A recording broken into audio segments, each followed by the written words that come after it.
The Baylor Bears just closed the season winning 6 games in a row. So why are some of you still mad at Dave Aranda? Let's get locked on Baylor.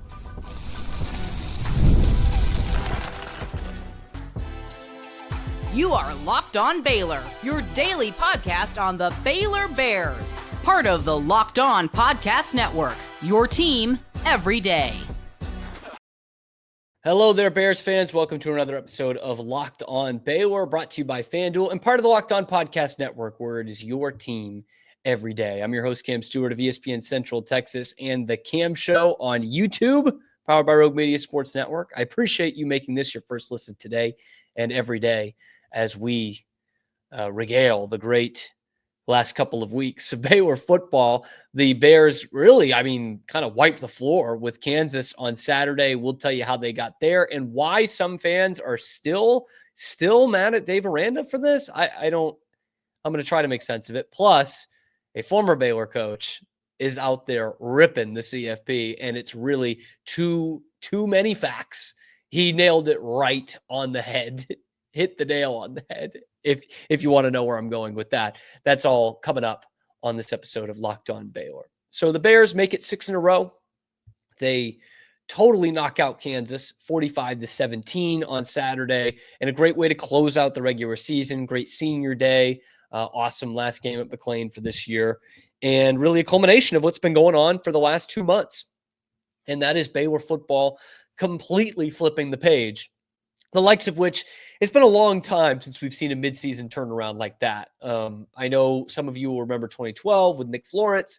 That team did have some preseason hype. They were ranked in the early parts of the year. In fact, when they lost the first conference game to West Virginia, 70-63, that was a ranked matchup. So there was some expectation there. 2018 was up and down. It was not really pulling themselves from their bootstraps, but that's what this was.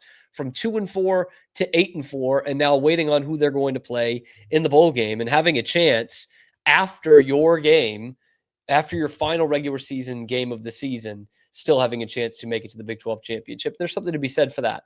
But the way that they did it on Saturday surprised me, y'all. I was stunned. I think that's fair to say. Not that Kansas is, a college football playoff team or anything like that, but this is a good football team. It's better than a 5-7 record. And we all know that from following this conference the last month.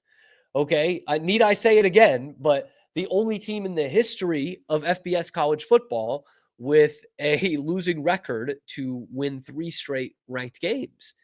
That's incredible.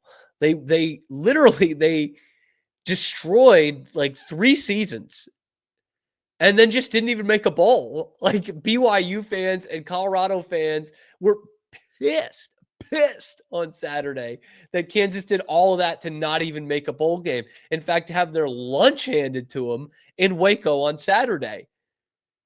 And you look at the numbers of this game and it will surprise you. You look at just the raw numbers of this and you'll say, how on earth did one team win this game by 4 touchdowns?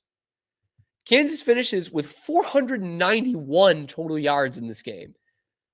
And pretty balanced. 280 in the pass, 211 on the ground, 9 yards per play, and 23 yards per completion. How does that team lose by 4 touchdowns? The answer is Baylor did a lot of things right defensively, which you're not going to really see from just that scoreline. You had to watch the game, but trust me, Baylor did a lot of things pretty well on defense. The main thing was first down. I was talking about it last week or on Friday's show, I think, without trying to sound too football guy. It was like Kansas, their offense is really great, and it's really great on first and second down.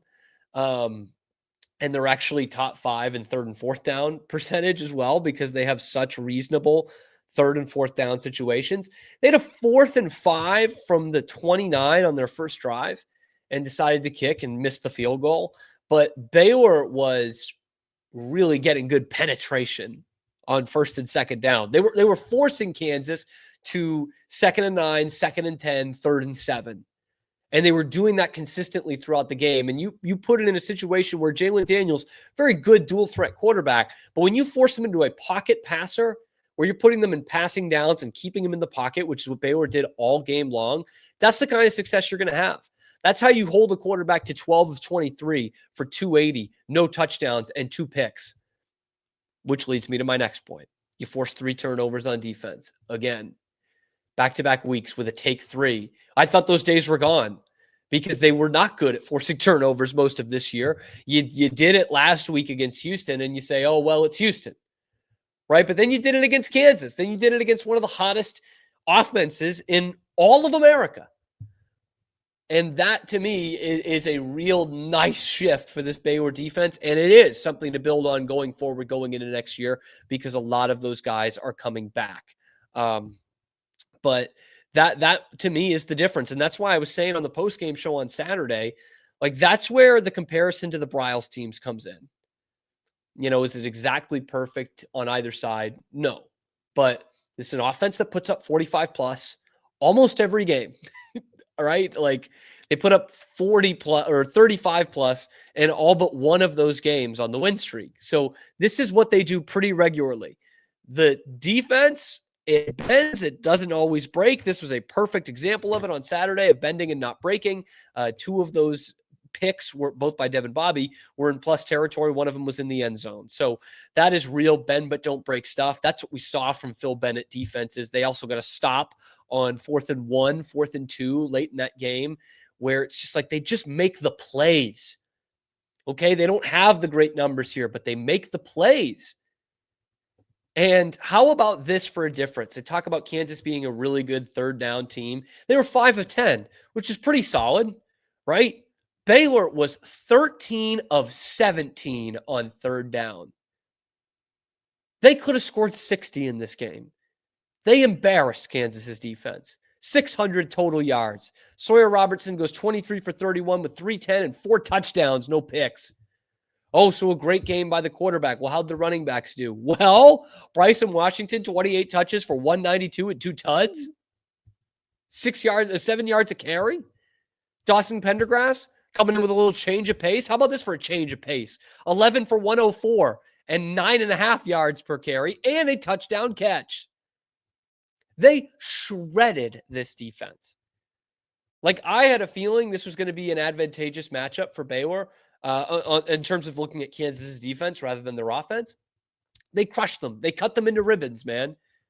6s and 7s all over the place. They destroyed them. Midway through the third quarter, I'm looking up, it's 35-10. I'm like, they have no shot.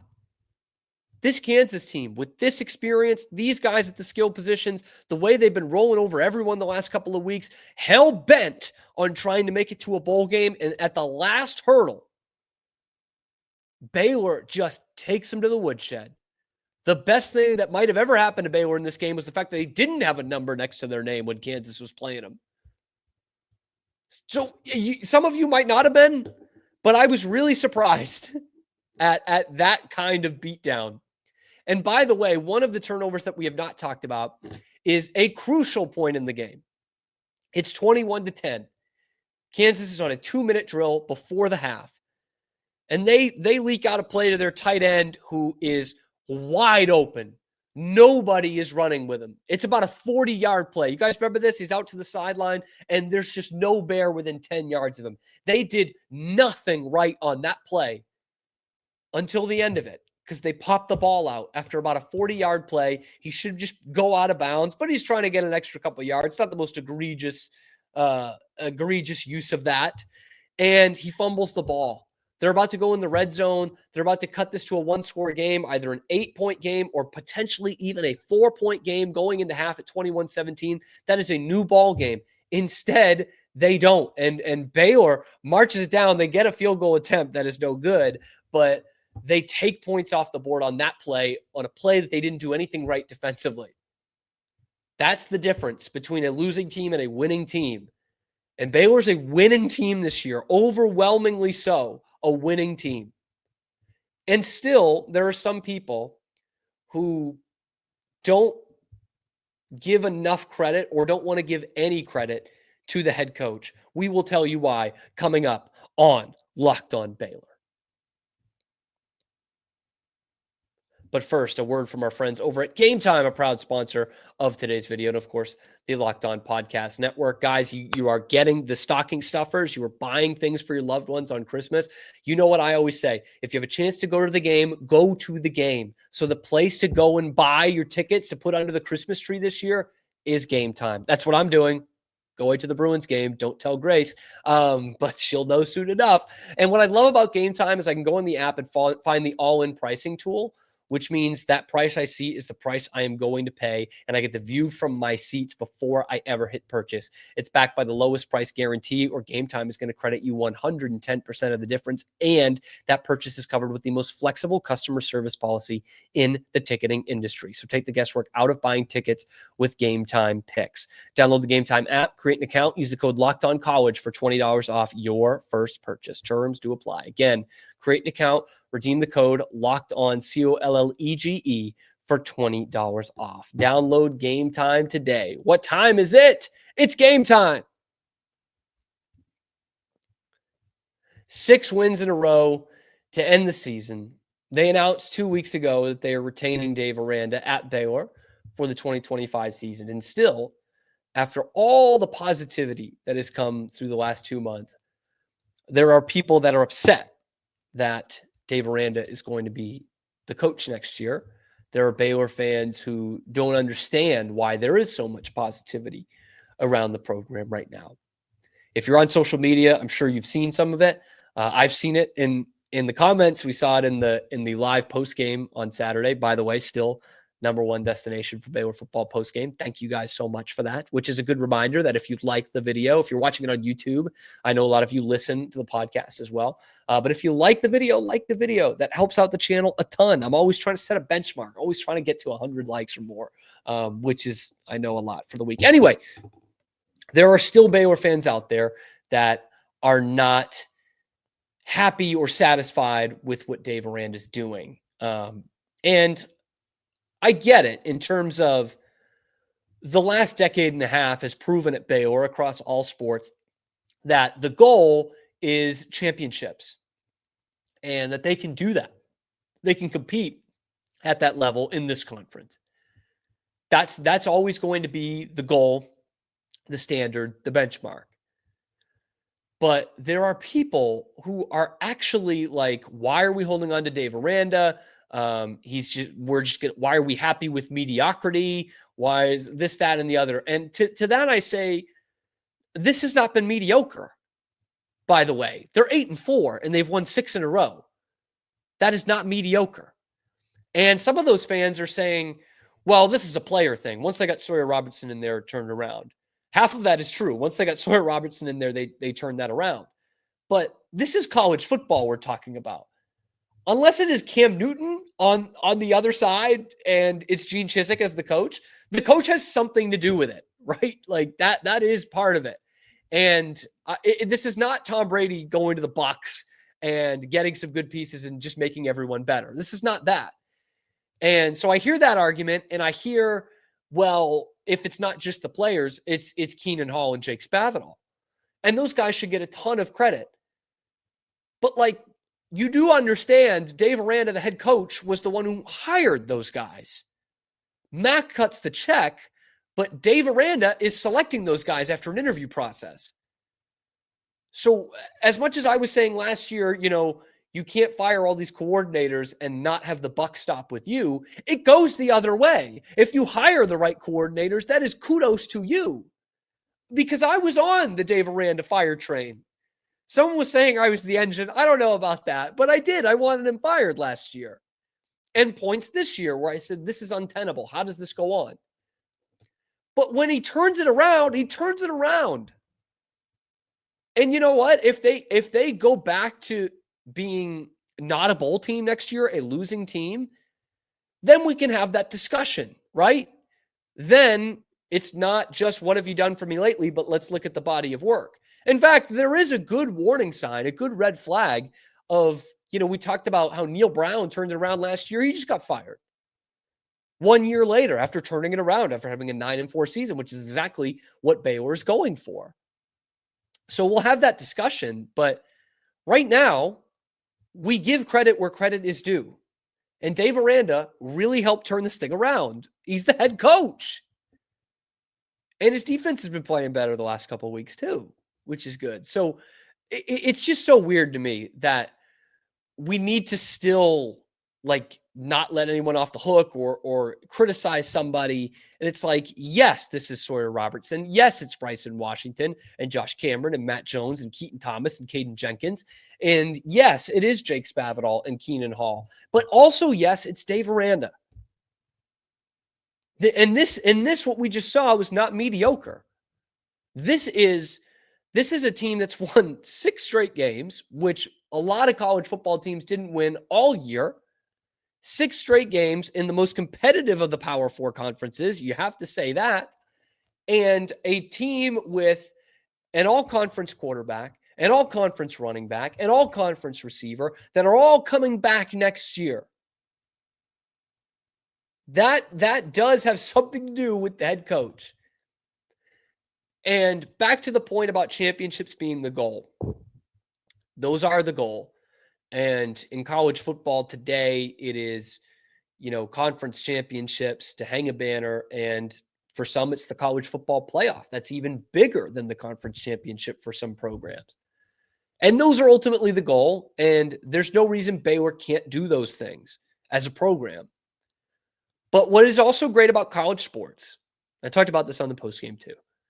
What is also great about college sports is having the thing we just had. Like a great day to cap off the regular season where you brushed aside a team that a lot of people thought was going to beat you on this day, and you turned it around mid-season. Because some programs, they're 2-4, they're no chance to make the college football playoff. They're packing it in. They're already on winter break. That was not this team. They know that there are bigger things than that. They get a big win against TCU, first time in 5 years. They beat West Virginia on the road for the first time ever. They crushed Tech and Lubbock. Those things still mean something to us. And if it doesn't, if you're just saying, hey, they didn't make the Big 12 championship game, they didn't make the college football playoff, we're wallowing in mediocrity, you are going to have a lot more disappointing days in sports than you are going to have good days. I'm sorry, that's leading yourself towards a miserable sport existence, especially in college football. It's just not going to be that every year. You celebrate the little things, and you celebrate beating a red-hot team and winning 6 games in a row. If that's not how you're going to be, then you're going to be very miserable following Baylor or any other college football team. Look at the Alabama fans this year. They're in hell, okay? That's what everyone has it. Everyone has it. What you've got right now is a team that can absolutely contend for that championship next year.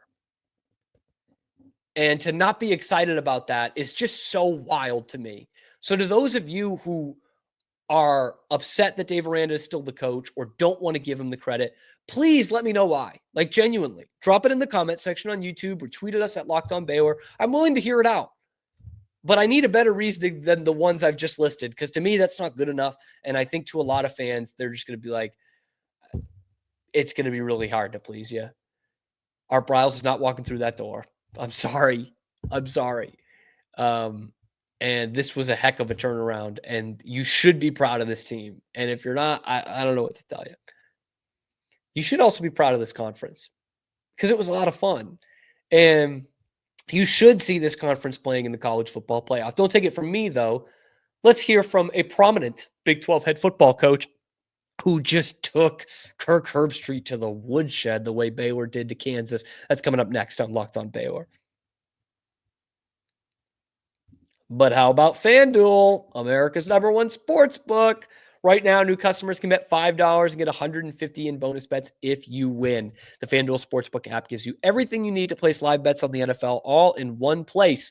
So when you get a hunch in the middle of the game, you can check out the latest stats, you can view live play-by-play, and so much more on the same page right there where you place your bets. Just visit FanDuel.com to join today. You're going to get started with $150 in bonus bets if you win that first $5 bet. That's FanDuel.com. Never waste a hunch and make every moment more with FanDuel, an official sportsbook partner of the NFL. Now that the regular season is done, we turn all the attention towards the college football playoff. And one conference, power conference, that is still looking to see if they will even get in is the Big 12. Reasonable? I don't think so. I think they should be in. I think there's no question. This is a Power 4 conference. They're going to have a champion. They should be in. And furthermore, what's more, it was probably the most competitive Power 4 conference in America. You want to say it doesn't have the high-end teams that the Big Ten does or the SEC does? Okay. But it's competitive. You got a lot of really good teams, not a couple of great teams. And who is that great team outside of Oregon in the Big Ten? It's Ohio State, right? Well, they just lost to a 7-5 team. Really? Or remember all this hype for Ole Miss? You know, the 3 losses. Or how about that hype for A&M? 4 losses. Or SEC, you got a team that's 10-2 in the conference championship game. Not my SEC. How can that be true? And we've seen it all along. I mean, this is nothing new to a lot of you, right? I can't get over a couple of weeks ago on College Game Day when it was Arizona State and BYU and Desmond Howard was saying, why are we even picking this game? I don't know, because it's a ranked matchup in the Big 12 in a power conference where both teams had either 2 or 1 loss, and the winner is probably going to play in the Big 12 championship game. I don't know, Desmond. Maybe that's why. Like, ESPN has corrupted college football, the way we view it. It's insane. And I'll go back to a story a couple weeks ago when Joey Galloway, before that Ohio State-Indiana game, was saying that Curtis Rourke, the Indiana quarterback, should sit out. Because what if he gets hurt? Then they won't get in the college football playoff. Like, none of that makes sense. None of that makes sense. Because, I mean, what if he does play and they win? Like, what? Or if he does get hurt, why is that the thing we're measuring? Why was that the thing we were measuring for a 4-game playoff, let alone a 12-team playoff? None of it makes sense. ESPN and Desmond Howard, Joey Galloway, and Kirk Herbstreit have just completely manipulated the way we see this entire sport, and not for the better. And you and I have been pissed off about that for a long time. But the coaches are starting to get a little PO'd at it too. Let's ask Texas Tech head coach Joey McGuire what he thinks unprompted in his press conference Saturday. The narrative of college football right now is really screwed up, and I'm gonna kind of talk about that. It comes down to a patch, I guess, that's on your jersey. Because, now stick with me, if Texas wins the SEC, that means a Big 12 team from last year won the SEC. If Oregon wins the Big 10, that means a Pac-12 team won the Big 10. And if Arizona State, not whoever's playing, but Arizona State's got a chance to play in the Big 12 championship, so that means a Pac-12 team won the Big 12. And then if SMU wins the ACC, that means an American team won the ACC. So I think it's absolutely embarrassing what this football committee and, you know, I mean, we got to back up what we need to do on the field so they get pissed off at me. But it's absolutely embarrassing what they're doing to this conference. And if they look at it that way and they sit there and say, you know, who's playing the best football, who's the most competitive conference, who week in and week out, what you see on tape and how, the games that you got to play, I think the Big 12 should be in. The Big 12 champion should be in the Final Four, right? And then when teams are talking about multiple teams, depending on who plays in that game, they should have multiple teams. I think it's absolutely ridiculous what is happening. I just think we need to relook at this and quit looking at what patch and what logo it says on your jersey of what conference you're from, and look at the tape. I mean, isn't that like the lesson we're all taught as young children? Like, don't judge a book by its cover. Don't judge a team by the patch that they wear. Let's actually watch what they do. Like, wasn't the playoff all about, you know, settling it on the field? I mean, we're more BCS than we've ever been. And it's a 12-team playoff because now we're looking at style points and who they lost to and yada, yada, yada. How about the teams that win their conference are in? Because we're in a real situation here where the college football playoff committee could leave out a Big 12 team altogether, which would be calamitous. It would be so mind-numbingly stupid that I can't believe it's even an option. Let's go over this again, what Joey said. Pac-12 team winning the Big 10. Big 12 team winning the SEC. A Pac-12 team winning the Big 12. And an AAC team winning the ACC. All of those things can very legitimately happen. In fact, they'll probably all be favorites in their conference championship games. Like, how does that make sense, man? Oh, well, since Texas goes to the SEC, they're automatically one of the best teams in the country. No, they were one last year when they played a Big 12 schedule. A Big 12 schedule, by the way, that was probably more ardent than this SEC schedule they played this year. Almost certainly, Texas played a tougher schedule last year in the Big 12 than they played in the SEC this year. And oh, great, you've got Oregon and Ohio State at the top. And then what? Because you keep trying to denigrate Indiana. You told us Michigan sucked and they beat Ohio State. And now it's just, it's the greatest rivalry ever. What are you going to say? Like, these go both ways here. These go both ways. And it's about time a coach called them out on their crap. Because that is ridiculous. And still, I'm going onto Twitter today on Sunday, and I'm seeing Lane Kiffin tweet out all their resume and who they lost to. And give me an effing break, Lane. Don't lose 3 games if you want to be a top 12 team. I'm sorry. And if you don't like it, defect from the SEC if it's so tough. But that's not what we do. We're not just saying that, the SEC is so tough, let's put half the freaking conference in there. That's not how this is supposed to work. And it's the writing was on the wall from the beginning, if we're being honest, with this 12-team playoff. I said it from the beginning. That does not leave more of a chance for schools like Boise State or Liberty or Tulane. It doesn't. What it does is it leaves more opportunities for Ole Miss and Penn State and A&M and all of those schools that are on the outside looking in on their own conference. But their conference is just so darn good. Who did Penn State play this year? They played Ohio State. How did that go? Ohio State. They played Oregon. How did that go? And then they go up against the 6-5 Michigan team at home and they lose. And it's nothing. It's no problem. They're going to be in the playoff no matter what. I'm hearing Tessitore on Friday night in that great Georgia Tech game. The Dogs need 8 overtimes or 7 overtimes, whatever it was, to win this thing. And automatically, at a 2-loss team that has not won their conference yet, they're saying, and that means Georgia's in the college football playoff. College football has been slowly losing its mind for a long time. It's gone if we don't have a Big 12 team in the playoff. It's just such an insult to the sport. Because at that point, why should any team outside of those 2 conferences play any football? It's ridiculous. And we are going to get to a point, probably sooner rather than later, like within the next decade, where we'll just do an SEC Big 10 championship. Like, who gives a F at that point? Just let them have their thing, and they can be that meme of the guy who's spraying the champagne everywhere, finishing in 7th place. Because some years it's going to be like that. Oregon was going to be the best team in the country this year if they were playing in the Big 10 or not.